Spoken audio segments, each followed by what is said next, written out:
So hey guys, welcome to our channel. तो दोस्तों आज हम बात करेंगे ऑप्शंस के बारे में कि ऑप्शंस होते क्या हैं, ऑप्शंस का इन्वेंशन कैसे हुआ था और ऑप्शंस का हमारी स्टॉक मार्केट में पर्पस क्या है।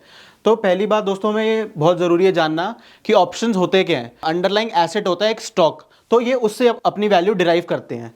तो दो तरीके के ऑप्शंस होते हैं, एक होते हैं हमारे स्टॉक ऑप्शंस और दूसरे होते हैं दोस्तों इंडेक्स ऑप्शंस। तो दोनों में फ़र्क क्या होता है? दोनों में दोस्तों ये फ़र्क होता है कि जो स्टॉक ऑप्शंस होते हैं हमारे, वो अपनी वैल्यू उस अपने पर्टिकुलर स्टॉक से डिराइव करते हैं, और जो हमारे इंडेक्स ऑप्शंस होते हैं वो इंडेक्स से वैल्यू डिराइव करते हैं। फॉर एग्जांपल निफ्टी का कोई ऑप्शन है 21,500, तो वो जो ऑप्शन है, कोई चाहे वो कोई भी ऑप्शन हो, वो अपनी वैल्यू डिराइव करेगा निफ्टी से। और अगर हम बात करते हैं स्टॉक ऑप्शंस की, तो रिलायंस का कोई भी कोई ऑप्शन हो तो वो वैल्यू डिराइव करेगा अपने स्टॉक रिलायंस से। तो दोस्तों अब हम आ जाते हैं बेसिक्स ऑफ ऑप्शंस पे कि ऑप्शंस होते क्या हैं। सो बेसिकली जो ऑप्शंस का दोस्तों इन्वेंशन हुआ था वो हुआ था एक हेजिंग टूल के लिए। तो हेजिंग का क्या मतलब होता है? हेजिंग का मतलब और पर्पस दोस्तों ये होता है कि वो आपका रिस्क, शेयर मार्केट में आपका एक्सपोजर, आपका जो लॉस है वो कम करता है। तो इसलिए ऑप्शंस का इन्वेंशन हुआ था। सो बेसिकली अब हम दोस्तों आ जाते हैं टाइप्स ऑफ ऑप्शंस पे कि ऑप्शंस कितने तरीके के होते हैं। तो ऑप्शंस दोस्तों दो तरीके के होते हैं। एक होता है हमारा कॉल ऑप्शन जिसको हम सीई कहते हैं, और एक होता है दोस्तों हमारा पुट ऑप्शन जिसको हम पीई कहते हैं। तो दोनों की सिग्निफिकेंस क्या है और दोनों में यूज क्या क्या होता है? तो पहली बात तो दोस्तों में ये समझनी पड़ेगी कि हम कॉल ऑप्शन क्यों खरीदते बेचते हैं और जो पुट ऑप्शन है वो क्यों खरीदते बेचते हैं। तो पहले खरीदने की बात करते हैं दोस्तों। अगर हमें लग रहा है कि मार्केट ऊपर जाएगी तो हम कॉल ऑप्शन खरीदेंगे, और अगर हमें लग रहा है कि मार्केट नीचे जाएगी तो हम पुट ऑप्शन खरीदेंगे। तो दोनों का ये पर्पस होता है बाइंग में। तो अब हम दोस्तों ये समझेंगे कि जो कॉल ऑप्शन और पुट ऑप्शन होते हैं वो इस्तेमाल कैसे होते हैं और कितने तरीके के होते हैं। अभी हमने ये समझा कि जो ऑप्शंस होते हैं वो दो तरीके के होते हैं, एक होता है कॉल ऑप्शन, एक पुट ऑप्शन। तो कॉल ऑप्शन और पुट ऑप्शन भी तीन तरीके के होते हैं, जिसे हम कहते हैं आईटीएम, एटीएम और ओटीएम। ये कॉल ऑप्शन में होते हैं। सिमिलरली दोस्तों पुट ऑप्शन में भी ओटीएम, एटीएम और आईटीएम। तो आईटीएम, एटीएम, ओटीएम होता क्या है दोस्तों? जो आईटीएम होता है हमारा in the money option, ATM होता है हमारा एट द मनी ऑप्शन, और ओटीएम होता है हमारा out of the money option. तो दोस्तों बेसिकली हमारा मतलब क्या है इसमें, मतलब ये इन तीनों की सिग्निफिकेंस क्या होती है। तो अब हम बात करेंगे निफ्टी की। तो अगर हम निफ्टी की बात कर रहे हैं तो इसका मतलब ये हुआ कि हम इंडेक्स ऑप्शन की बात कर रहे हैं दोस्तों, क्योंकि निफ्टी एक स्टॉक नहीं है। अगर हम किसी स्टॉक की बात कर रहे होते, रिलायंस, एचडीएफसी, कोई भी स्टॉक, तो वो एक स्टॉक ऑप्शन हो जाता। तो अभी हम बात कर रहे हैं इंडेक्स, मतलब इंडेक्स ऑप्शंस की बात कर रहे हैं हम। तो मान लीजिए हम निफ्टी का एग्जांपल लेते हैं दोस्तों। तो मान लीजिए दोस्तों अभी करंटली निफ्टी 21,500 पे खड़ा है। तो जो कॉल ऑप्शन निफ्टी का एट द मनी स्ट्राइक होगा वो होगा 21,500 का। तो दोस्तों इसमें मेन समझने वाली बात यह है कि जो एट द मनी स्ट्राइक होती है वो सीई और पीई दोनों के लिए सेम होती है। तो मैं आपको एक एग्जांपल से समझाता हूं। तो अगर मान लीजिए जो हमारा करंटली जो हमारे निफ्टी मार्केट है वो 21,555 पे ट्रेड कर रही है, तो उस टाइम जो ऑप्शन होगा वो 21,550 होगा, दोनों सीई और पीई के लिए, जो एट द मनी स्ट्राइक की हम बात कर रहे हैं। तो दोस्तों अगर हम ऐसे अब हम एक टेबल बना लेते हैं आसान तरीके से समझाने के लिए। तो अब हम क्या करेंगे, अब देखिए निफ्टी में क्या होता है, ये जो हम बात करते हैं ना, जो राउंड लेवल्स होते हैं निफ्टी के कि 21,500, 21,550, 21,600, 21,650, 21,700, तो ये हमारे जो राउंड लेवल्स होते हैं जो हर निफ्टी में हर 50 के अंतर पे होते हैं, इसको हम कहते हैं स्ट्राइक प्राइसेस दोस्तों। तो इससे ऊपर वाले स्ट्राइक प्राइसेस होंगे हमारे 21,450, 21,400, और दोस्तों जब हम 21,500 से नीचे जाएंगे तो हमारा होगा 21,550 और 21,600। तो दोस्तों अब फर्क क्या आता है, ये स्ट्राइक प्राइसेस होते क्या हैं? तो स्ट्राइक प्राइसेस दोस्तों कुछ नहीं होते, जो हमारे राउंड लेवल्स होते हैं निफ्टी में हर 50 के अंतर पे, इनको हम स्ट्राइक प्राइसेस कहते हैं। अब हम दोबारा वापस आ जाते हैं कॉल ऑप्शन और पुट ऑप्शन की, जहां पे हम आईटीएम, एटीएम और ओटीएम की बात कर रहे थे। तो दोस्तों कॉल ऑप्शंस में क्या होता है, अगर मान लीजिए हमारा बाजार खड़ा है 21,500 पे, तो जो 21,500 के जितने भी नीचे स्ट्राइक प्राइसेस वाले ऑप्शंस हैं ये कहलाएंगे आईटीएम कॉल ऑप्शंस। ठीक है। और दोस्तों जो हमारे 21,500 के राउंड लेवल जितने भी हमारे स्ट्राइक प्राइसेस हैं 21,500 के ऊपर, वो कहलाएंगे हमारे OTM, out of the money, CE option. अभी हम पूरी बात करेंगे कि ये हमने कैसे करा डिसाइड, और हम ये क्यों बोल रहे हैं कि जो 21,500 के पहले वाले होंगे वो in the money call option होंगे, और जो 21,500 के ऊपर वाले होंगे वो out of the money call option क्यों होंगे। पर दोस्तों उससे पहले हम इस पे आ जाते हैं, पुट ऑप्शंस पे। पुट ऑप्शन में अगर हम बात करें दोस्तों, अगर बाजार अभी इस वक्त 21,500 पे खड़ा हुआ है, तो हम ये बोलते हैं कि जो उससे बड़ी वाली स्ट्राइक प्राइसेस हैं 21,550, 21,600, तो ये कहलाएंगे ITM पुट ऑप्शंस। और दोस्तों जो 21,500 से ऊपर वाले हैं 21,450, 21,400, जो ये वाले स्ट्राइक प्राइसेस हैं ये कहलाएंगे OTM पुट ऑप्शंस। तो दोस्तों हमें बेसिक तो ये समझ जरूर आ रहा है कि जो कहानी CE में है वो उल्टी कहानी PE में है। ये आप लोगों को क्लियरली एग्जैक्टली देख के पता चल रहा होगा कि जो चीजें ITM कॉल ऑप्शन में है वो चीजें OTM कॉल ऑप्शंस में है। तो ये अंतर क्यों आ रहा है? तो दोस्तों इसको समझने के लिए पहले हम समझेंगे कि जो ऑप्शन होता है उसकी वैल्यू कैसे डिटरमाइन करी जाती है। तो अगर हम ऑप्शन की बात करें दोस्तों, मान लीजिए कोई ऑप्शन है, कोई भी हो, ITM, ATM, OTM, उसकी मान लीजिए वैल्यू अगर दोस्तों 100 है, तो हमें बस ये पता है कि उसकी वैल्यू जो है 100 है, बट हम ये नहीं जानना चाहते कभी भी कि उसकी वैल्यू 100 कैसे आती है। तो दोस्तों जो 100 वैल्यू होती है ऑप्शन में, वो सम होती है, मतलब गठबंधन होती है, जुड़ के मिली होती है दो वैल्यूज का। वो होती है दोस्तों टाइम वैल्यू और इंट्रिंसिक वैल्यू। दोस्तों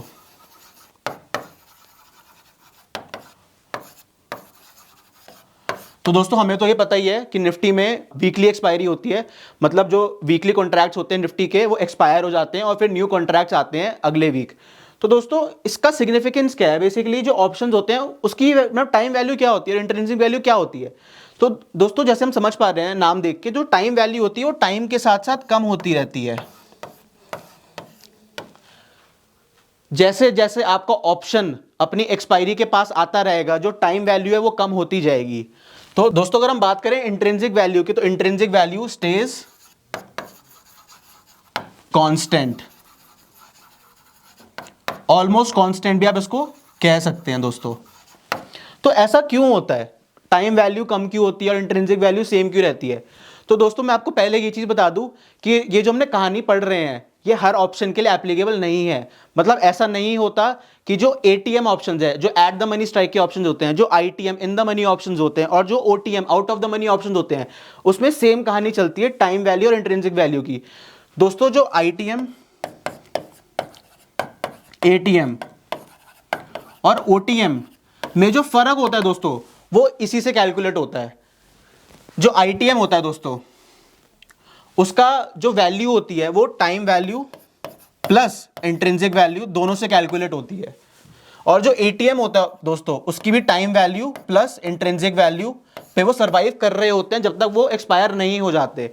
पर दोस्तों अगर हम out of the money options की बात करते हैं ना, तो जो out of the money options होते हैं वो हमारे खाली इंट्रिंसिक वैल्यू पे सर्वाइव कर रहे होते हैं, क्योंकि उनकी टाइम वैल्यू कम होती रहती है जैसे जैसे एक्सपायरी पास आती है। पर अब आप सोच रहे होंगे कि एक्सपायरी तो सारे ऑप्शंस की पास आ रही है, तो टाइम वैल्यू खाली इसकी क्यों कम हो रही है? दोस्तों जब हम बात करते हैं कि OTM की इन दोनों के मुकाबले ज्यादा जल्दी से घटती है, क्योंकि ये out of the money options है। अब हम इसकी बात भी करेंगे आगे। तो बताने का मेरा मतलब बस ये था कि जो टाइम वैल्यू होती है वो सारे ऑप्शंस की कम होती है, चाहे वो ATM हो, चाहे वो OTM हो, चाहे वो ITM हो। बट जो OTM ऑप्शंस जो होते हैं उसमें सबसे ज्यादा तेजी से टाइम वैल्यू होती है वो डिक्रीज होती है। अब हम बात करते हैं दोस्तों कि ITM, ATM, OTM जो टाइम वैल्यू इंट्रिंसिक वैल्यू की हमने बात करी, हमने क्यों करी? तो दोस्तों पहली बात तो हमें यह समझनी पड़ेगी कि जब हम ITM की बात कर रहे हैं और हम OTM ऑप्शंस की बात कर रहे हैं, ये तो हम कह ही रहे हैं कि ये जो स्ट्राइक प्राइस है ये at the money strike price है हमारा ATM, क्योंकि ये अभी करंटली मार्केट में जो स्ट्राइक प्राइस चल रहा है, जहां पे बाजार आसपास है, ये वो प्राइस है। तो दोस्तों अगर हम 21,500 के नीचे जाते हैं, जैसे मान लीजिए अगर हम 21,450 पे गए, 21,400 पे गए, तो इनको हमने कहा कि ये ITM कॉल ऑप्शन है। अभी हम CE की बात कर रहे हैं, PE पे हम बाद में आएंगे। क्योंकि अगर आपको सीई की कहानी समझ आ गई तो आपको पीई की भी कहानी समझ आ जाएगी, क्योंकि उसमें बिल्कुल उल्टा कॉन्सेप्ट यूज होता है इसका।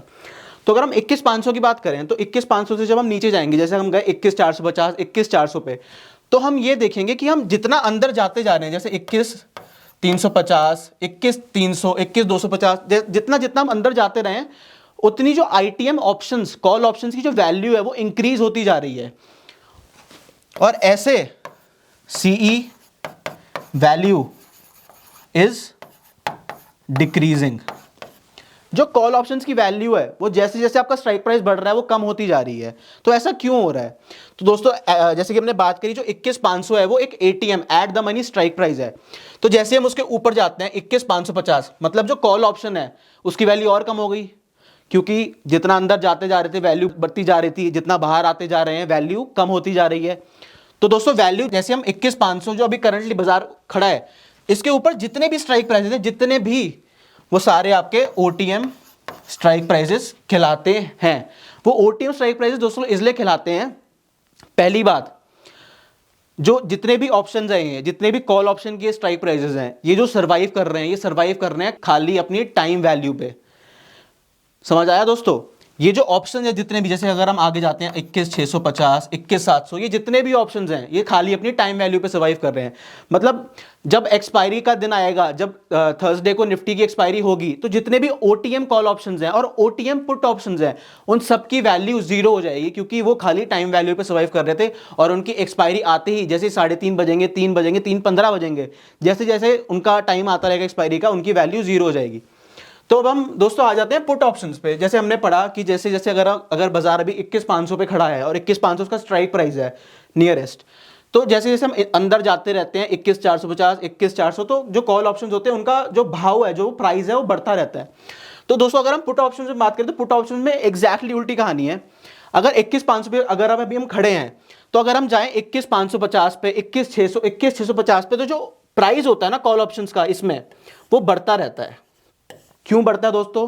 क्योंकि जो सीई होता है कॉल ऑप्शन, वो आप तब खरीदते हो जब बाजार ऊपर जा रहा होता है, और जो पुट ऑप्शन आप तब खरीदते हो जब बाजार नीचे जा रहा होता है। तो जो दोनों की कहानी है वो शुरू से ही उल्टी है। तो तभी जो आईटीएम, एटीएम, ओटीएम है, वो दोनों के बिल्कुल ऑपोजिट होते हैं। एटीएम तो दोस्तों दोनों का सेम रहता है, क्योंकि बाजार अगर 21,500 की नियरेस्ट स्ट्राइक प्राइस पे खड़ा है तो एट द मनी स्ट्राइक दोनों का सेम होगा, पर जो आईटीएम और ओटीएम है वो ऑपोजिट हो जाते हैं। So this is the option chain. ये ऐसा कुछ दिखती है ऑप्शन चेन। और ऑप्शन चेन होती क्या है और ऑप्शन चेन हमें क्या बताती है? सो गाइस, सबसे पहले तो मैं ये समझना बहुत जरूरी है कि ऑप्शन चेन सबसे इंपॉर्टेंट डेटा बताती है हमें, ऑप्शन से रिलेटेड सब कुछ बताती है हमें, चाहे वो इंडेक्स ऑप्शन हो, चाहे आपका स्टॉक ऑप्शन हो। तो करंटली अभी मैंने एक इंडेक्स ऑप्शन लगा रखा है विच इज निफ्टी, तो मैंने निफ्टी का इंडेक्स ऑप्शन लगा रखे हैं। तो इसमें आप देख पाओगे ये जो स्ट्राइक प्राइजेस गिवन है, मैंने आपको लास्ट क्लास में ये भी समझाया था कि स्ट्राइक प्राइजेस क्या होते हैं, और ये आपको शायद याद हो, ये भी बताया था कि जो स्ट्राइक प्राइसेस होते हैं वो निफ्टी में 50 के गैप पे होते हैं, जैसे 2950, 21,000, 21,050, 21,100, 21,150, 21,200। सो ये 50 के गैप में बढ़ते रहेंगे। और अभी हमें पता है कि जो निफ्टी है वो करंटली इस लेवल के अराउंड ट्रेड कर रहा है। निफ्टी अभी 21,600 के आसपास ट्रेड कर रहा है, तो 21,600, 21,650। तो निफ्टी का जो नियरेस्ट स्ट्राइक प्राइस है करंटली वो है 21,600। Just to give you an idea about the strike prices like we discussed in the previous lecture. So guys, हमें यह समझना जरूरी होगा कि ये वाला जो सेक्शन है, जो लेफ्ट हैंड साइड का सेक्शन है, दिस इज अबाउट कॉल्स। ठीक है, ये हमारा पूरा कॉल ऑप्शंस का डेटा दे रहा है। और गाइज जो हमारी राइट साइड है वो पुट्स के बारे में सारा डेटा दे रही है। जो हमारी लेफ्ट हैंड साइड है वो हमें कॉल ऑप्शंस का पूरा डेटा देती है, और जो हमारी राइट हैंड साइड है वो हमें पुट ऑप्शंस का पूरा डेटा देती है। बेसिकली डेटा क्या है? अगर हम बात करें, जो हमारा फर्स्ट टर्म है वो है हमारी OI. OI stands for open interest. Basically open interest हमें क्या बताता है? ओपन इंटरेस्ट हमें ये बताता है कि जो स्ट्राइक प्राइसेस हैं उस पर कितने कॉन्ट्रैक्ट्स रिटर्न है। For to give you an example, तो हम इसमें ये पता चलता है कि अगर हम 21,600 स्ट्राइक प्राइस की बात करें तो हमें ये पता चलता है कि उस पर 1,46,558 कॉन्ट्रैक्ट्स रिटर्न है, मतलब लिखे गए हैं। तो इसका मतलब ये होता है कि जो ये वाला लेवल है वो एक रेजिस्टेंस की तरह काम करेगा। तो जैसे जैसे हम ये देख रहे हैं कि जो ओआई है वो इसमें काफियों में कम है, काफी में ज्यादा है। इससे हमें यह पता चलता है कि जो कॉल राइटिंग है, जो कॉल राइटिंग से मेरा मतलब है जिन लोगों ने ऑप्शन सेल करे हैं, तो वो सबसे ज्यादा है इस वाले स्ट्राइक प्राइस में, जो कि है हमारा 21,600 का। सो गाइस इससे हमें ये पता चल रहा है कि जो 21,600 का जो राउंड लेवल है वो एक बहुत ही ज्यादा क्रूशियल रेजिस्टेंस की तरह काम करेगा, क्योंकि काफी ज्यादा लोगों ने वहां पे कॉल्स लिखी हुई हैं। तो ओआई ओपन इंटरेस्ट हमें ये बताता है। अगर हम ओपन इंटरेस्ट की बात करें पुट साइड में आपके, तो similar goes for put side. अगर इसमें हम देख पा रहे हैं तो सबसे ज्यादा जो पुट्स रिटर्न है, सबसे ज्यादा पुट्स रिटर्न है 21,000 पे। तो इससे हमें ये पता चल रहा है कि जो सबसे ज्यादा पुट राइटिंग हो रखी है, पुट राइटिंग का ये मतलब होता है कि जो पुट ऑप्शंस हैं वो सबसे ज्यादा लोगों ने 21,000 की स्ट्राइक प्राइस पे शॉर्ट सेल कर रखे हैं बेसिकली, क्योंकि ओआई जो ओपन इंटरेस्ट का जो डेटा है वो सबसे ज्यादा 21,000 पे रिटर्न है। तो इससे हमें क्या पता चल रहा है, इससे हमें एक मार्केट की रेंज मिल गई। रेंज हमें इसलिए मिल गई कि जो मार्केट है वो उसका जो सबसे इंपॉर्टेंट डेटा के अकॉर्डिंग और जो क्रूशियल रेजिस्टेंस होगा वो होगा 21,600 का लेवल, और जो एक मेजर सपोर्ट होगा वो होगा 21,000 का लेवल। तो इसलिए हमें नेक्स्ट वीक के लिए एक रेंज मिल जाती है मार्केट के लिए। सो गाइज इसमें मेन चीज इंपॉर्टेंट जानने की ये भी है कि इसमें जो डेटा है वो हर थोड़े टाइम में चेंज होता रहता है। तो आपको क्या करना होता है, आपको इसमें ऊपर जाके जो मार्केट का डेटा होता है उसको आपको रिफ्रेश कर लेना चाहिए। जैसे इसमें एक ऑप्शन आएगा, यहाँ पे आप देख रहे होंगे, तो यहाँ पे एक ऑप्शन आ रहा है रिफ्रेश करने का। तो जब आप इस पे क्लिक करेंगे तो इसमें जो सारा डेटा होता है वो रिफ्रेश हो जाता है। तो हम वापस अपनी स्लाइड पे चलते हैं, नीचे वाली 21, हाँ तो हम यहाँ पे थे। हाँ सो गाइस हम क्या बात कर रहे थे, हम ओपन इंटरेस्ट की बात कर रहे थे।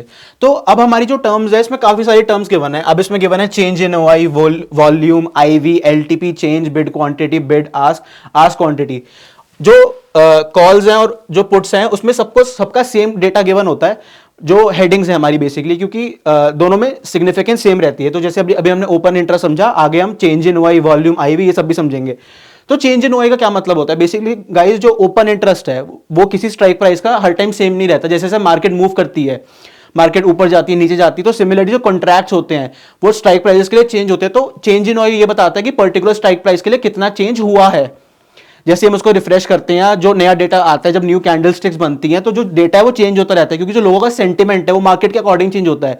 जो ऑप्शन बायर्स है, जो ऑप्शन सेलर्स हैं, वो अपनी जो पोजीशंस बनाते हैं वो मार्केट के अकॉर्डिंग बनाते हैं। तो सिमिलरली जो ओआई है वो चेंज भी होता है, और वो बताता है जो डिनोशन होती है वो चेंज इन ओआई के थ्रू होती है। सो गाइस नेक्स्ट है इसमें हमारा वॉल्यूम। वॉल्यूम क्या बताता है, वॉल्यूम में बताता है कि इस पर्टिकुलर मूवमेंट पे कौन से स्ट्राइक प्राइसेस पे कितनी क्वांटिटी के ऑप्शंस ट्रेड हो रहे हैं बेसिकली। सो ये बताता है कि कितने बायर्स एंड सेलर्स एक दूसरे को ऑप्शन कॉन्ट्रैक्ट्स एक्सचेंज कर रहे हैं। So to give you an example, हम ये देख पा रहे हैं कि जो 21,650 की स्ट्राइक प्राइसेस है उस पर 20 लाख वॉल्यूम है। मतलब 20 लाख लोग या 20 लाख ऑप्शंस कॉन्ट्रैक्ट्स, बायर्स और सेलर्स एक दूसरे से यहां पे एक्सचेंज कर रहे हैं। सो वॉल्यूम ये बताता है कि एट प्रेजेंट किसी स्ट्राइक प्राइसेस पे कितनी वॉल्यूम है। सो गाइस नेक्स्ट चीज पे हम आ जाते हैं, वो है हमारा IV. IV is nothing but implied volatility. So implied volatility होती क्या है, इंप्लाइड वॉलेटिलिटी हमें ये पहली बात तो गाइस ये समझना बहुत जरूरी है आप लोगों के लिए कि जो आईवी होता है वो हमारा हमेशा परसेंटेज के टर्म्स में होता है। हमारी जितनी भी वॉलेटिलिटी होती है स्टॉक मार्केट में, जो हम पढ़ेंगे आगे, जैसे आगे हम इंडिया बिक्स के बारे में पढ़ेंगे, अभी हमने इंप्लाइड वॉलेटिलिटी के बारे में पढ़ा, ये सब कुछ परसेंटेज में होती है। So when it comes to IV, implied volatility, ये क्या बताती है, ये चीज इंप्लाइड वॉलेटिलिटी परसेंटेज टर्म में ये बताती है कि जो करंट मार्केट सिनेरियो के अकॉर्डिंग जो आपका ऑप्शन का प्राइस है वो कितना मूव कर सकता है बेसिकली। तो आईवी ये बताता है। तो जैसे जैसे आप देखेंगे जहां पे 37%, 37, तो आप लोग एक चीज नोटिस कर रहे होंगे, जैसे जैसे आप मार्केट के एटीएम स्ट्राइक के पास आते जा रहे हो, जो एटीएम जो आईवी का डेटा है वो कम होता जा रहा है। सो बेसिकली होता क्या है गाइस, जो एट द मनी स्ट्राइक होती है उसके आसपास सबसे ज्यादा कम फ्लक्चुएशंस होती हैं। सो आईवी ये डिनोट करता है। अब गाइज हम आ गए एलटीपी पे। तो LTP stands for last traded price. So guys जैसे कि हम बात कर रहे थे कि एलटीपी क्या है, एलटीपी हमें बताता है लास्ट ट्रेडेड प्राइस। सो एलटीपी होता क्या है, तो एलटीपी इज नथिंग बट जो ऑप्शन का लास्ट ट्रेडेड प्राइस था, बेसिकली जो बायर और सेलर के बीच में एक्सचेंज हुआ था वो किस लास्ट प्राइस पे हुआ था वो एलटीपी में बताता है। तो नेक्स्ट अब हम आते हैं चेंज पे। तो ये this is nothing but change in the prices of the options. अब हम आते हैं गाइस बिड क्वांटिटी पे। तो बिड क्वांटिटी हमें ये बता रहा है कि जो पर्टिकुलर स्ट्राइक प्राइसेस हैं उस पे जो बिड्स हो रही हैं, मतलब बेसिकली जो बायर्स हैं वो खरीद रहे हैं और जो सेलर्स हैं वो बेच रहे हैं, वो किस क्वांटिटीज में हो रही हैं बिड्स। तो गाइस इसमें अब आगे लिखा हुआ है bid ask and ask quantity. This is nothing but the value of the options. जो हमारे स्ट्राइक प्राइजेस के ऑप्शंस है उसमें बिड कितने की करी गई बायर के द्वारा, आस्क कितने की करी गई सेलर के द्वारा, और आस्क क्वांटिटी कितनी थी। तो बेसिकली ये हमें पूरा डेटा बता रहा है जो हमें एक ऑप्शन चेन में और एक ऑप्शंस में जरूरी है। ये जो डेटा है गाइस, ये आपको बहुत जरूरी है पता होना, क्योंकि ये जो डेटा है आपको ये पूरा स्ट्राइक प्राइजेस के बारे में कि एक सपोर्ट क्या है, एक रेजिस्टेंस क्या है, एक रेंज क्या मार्केट में बन रही है ट्रेडिंग की, तो ये उसके लिए बहुत जरूरी है। So guys same goes for put option. अभी तो हम कॉल ऑप्शंस की बात कर रहे थे, अब हम आ जाते हैं इस साइड, पुट ऑप्शंस की साइड।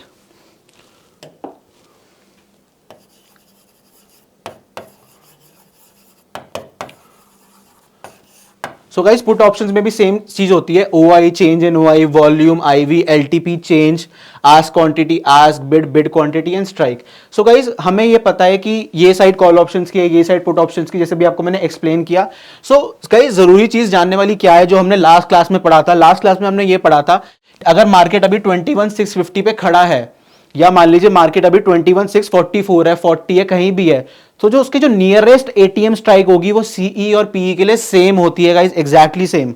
सो अगर मैं एग्जांपल लेके बता रहा हूं आपको, अगर मान लीजिए मार्केट 21,650 पे खड़ी है, सो जो एटीएम स्ट्राइक हो जाएगी, एटीएम स्ट्राइक हो जाएगी आपकी 21,650, which will be same for both call option and put option. अब हम यहां पे भी बना लेते हैं ताकि हमें अच्छे से चीजें समझ आने लगे। ये सब गाइज मैं आपको लास्ट क्लास का रिवाइज करा रहा हूं, क्योंकि हमें जो कॉन्सेप्ट्स हैं अपने वो बहुत ज्यादा स्ट्रॉन्ग रखने हैं। तो गाइज अब हम देख रहे हैं 21,600 से नीचे जब हम जाते जा रहे हैं तो जो स्ट्राइक प्राइसेस है वो कम हो रहे हैं। तो हमें ये पता चल रहा है कॉल ऑप्शंस के केस में कि ये वाला जो साइड होगी वो आईटीएम ऑप्शंस की होगी, और जो नीचे वाली साइड होगी जब हम आउट ऑफ द मनी उसको लेके जा रहे हैं, जैसे जैसे वैल्यू कम होती जा रही है ऑप्शंस की, आप एलटीपी में देख पा रहे होंगे वैल्यूज कितनी है, लास्ट ट्रेडेड प्राइस जो होता है हमारा, ये है OTM options. Similarly goes for put, but हमें ये पता है कि पुट के सिनेरियो में एग्जैक्टली एक ऑपोजिट केस हमें देखने को मिलता है कि जो हमारे ऊपर वाले ऑप्शंस हैं, अगर मार्केट अभी 21,650 पे खड़ा है तो जो ऊपर अंदर वाले ऑप्शंस है 21,600, 21,550, 21,500, ये हमारे ओटीएम ऑप्शंस हो जाएंगे गाइस। और ये सारे नीचे वाले जो ऑप्शंस होंगे हमारे, जो बेसिकली हमें ये बता रहे हैं कि एग्जांपल देखे कि 21,650 पे मार्केट खड़ा है, 21,700, 21,750, ये वाले जो स्ट्राइक प्राइसेस है in case of put options, ये हमारे सारे ओटीएम हो जाएंगे, जैसे कि हमने लास्ट क्लास में पढ़ा था। So guys, this was all about option chain analysis. Thank you for watching this video. Please like, share and subscribe. I'll see you in the next one.